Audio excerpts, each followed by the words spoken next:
Every medium has its works that provoke nuanced discussion and reflection, and gaming is no different. Where is Conrad? Welcome to WatchMojo.com, and today we're counting down our picks for the top 10 video games that will make you think. For more gaming videos, check out our new spin-off channel, Mojo Plays, for in-depth reviews, thoughtful video essays, detailed character origins, and insightful commentary. Mojo Plays, games smarter. Here we're looking at games which are, by design, intended to persuade the audience to contemplate a deeper meaning or grand philosophical quandaries. Our focus is not on games that challenge its audience by way of puzzles, thus we must exclude the likes of 2007's Portal. Once again, excellent work. Number 10, Deus Ex. Why contain it? Let it spill over to the schools and churches. Let the bodies pile up in the streets. Conspiracies and toppling of fascist governments. Oh my.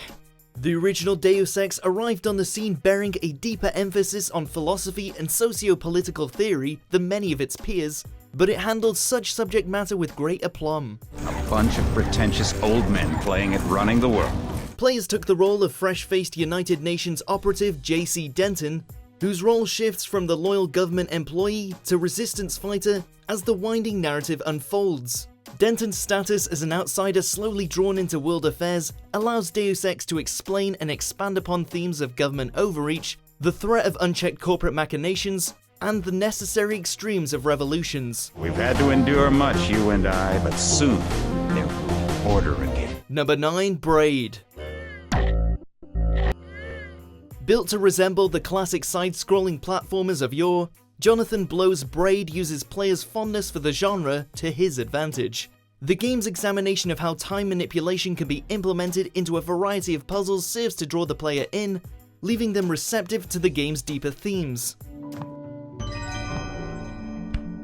Braid fixates on the efforts of a man named Tim seeking to rescue a princess, with each step of the journey accompanied by an allegory and snippets of backstory. Each new piece of information slowly clarifies the game's true intent, to highlight and critique the damsel in distress narrative device that was a significant part of early game storytelling. Number 8, Spec Ops: The Line. We're here to help. Just stay with me, alright?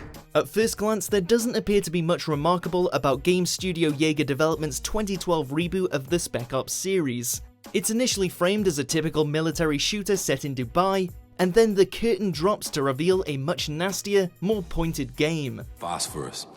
I swear if I never see this shit again, it'll be too soon. The Line uses extreme violence and familiar action game beats to slyly comment on a number of issues, from modern American interventionism to the problems inherent with its own genre. The game doesn't hold back in criticizing and deconstructing the interests of its audience either, and doubtlessly left players reeling from the nature of its revelations. I never could escape the reality of what happened here. That was my downfall. Number 7, DayZ. Never before has the true nature of humanity been more clear. Starting out as a mod for Arma 2 before spinning off into its own separate game, DayZ takes the concept of zombie-caused apocalypse to a logical extreme. The game's setting of Chernarus is a harsh landscape of abandoned towns and barren terrain, occasionally interspersed with the undead. Most of the time though, players must contend with the selfish and often cruel instincts of their peers, driven to violence by their experiences. DayZ is very much a game about the flaws and failings of humanity, and it conveys that theme in brutal fashion. Number 6, Prey. Arcane Studios' reimagining of the Prey series noticeably deviates from the original 2006 game in a great number of ways, most notably in its philosophical intent.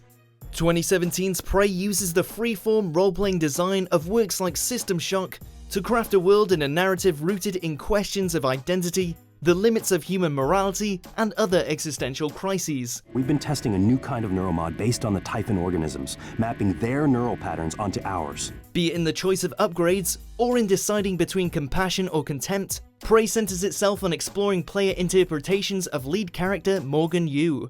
We may not have necessarily been asking for this game, but we'll never forget the ideas and imagery it left with us. Number 5, Metal Gear Solid 2: Sons of Liberty.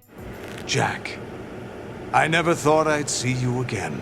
Whatever else can be said of Hideo Kojima, he's certainly no stranger to toying with intriguing ideas and inspiring important conversations. Metal Gear Solid 2 opens with a seemingly straightforward mission undertaken by the series protagonist Solid Snake, setting up how the game uses convention to throw off its audience's expectations. Little by little, the story reveals itself to be an act of willful subversion, aiming to showcase how limited information can be used to control both the characters and the audience. From the usage of widely recognized tropes as part of misdirection, to questioning the notion of objective reality itself, Metal Gear Solid 2 doesn't lack for meaningful subject matter. The clues to the Patriots inside GW have been erased, but there are other traces. Inside you. What? Number 4, BioShock. I am Andrew Ryan, and I'm here to ask you a question. Many a game wants you, the player, to believe that you have a choice in what to do. Electing to defy that illusion of freedom and expose its status as an illusion is part of what makes BioShock such a powerful and thoughtful experience. A man chooses.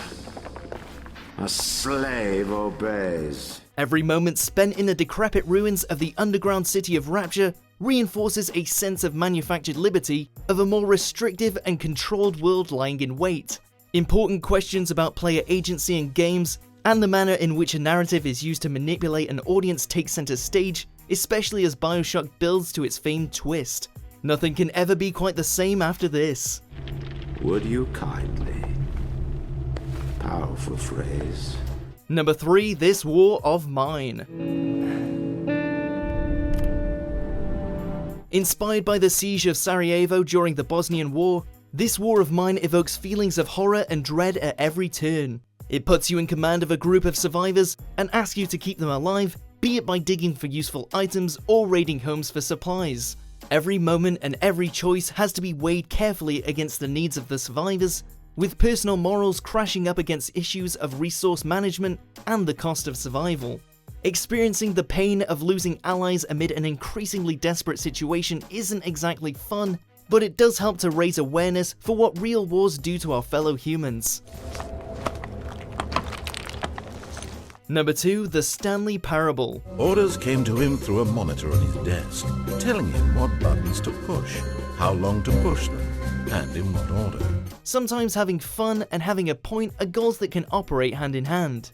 Such is the case for The Stanley Parable, which opts to target and tear into the notion of player-guided storytelling in a bizarre yet witty fashion. He knew it was his duty, his obligation, to put an end to this horrible place and to everything it stood for. A variety of story paths await the player, changing how the game progresses based on one's decisions to follow or break off from the single-minded narration. Yet these paths consistently result in intentionally underwhelming or off-kilter conclusions, which underline the game's message. It's possible the story is back where we just came from. The player ultimately has no meaningful freedom and is at the mercy of the game maker. It does wonders to illustrate how important the creator-player relationship is to our experience of games. And then... Number 1, Papers, Please. Riding the line between compelling and deeply disturbing is a tough act, but somehow this game was up to the task. Papers, Please asks the player to run a border checkpoint for a fictional nation, not unlike the real ex-Soviet states, complete with escalating security measures and violent resistance efforts. It's deliberate and unrelenting in its desire to provoke discomfort, made all the more apparent when the surrounding nation reveals itself more and more to be a totalitarian state. The lengths to which Papers, Please goes to inspire its audience to think critically about the tension of such an oppressive existence are as bold as they are quietly horrifying. Do you agree with our picks? Check out these other great clips from WatchMojo and subscribe for new videos every day.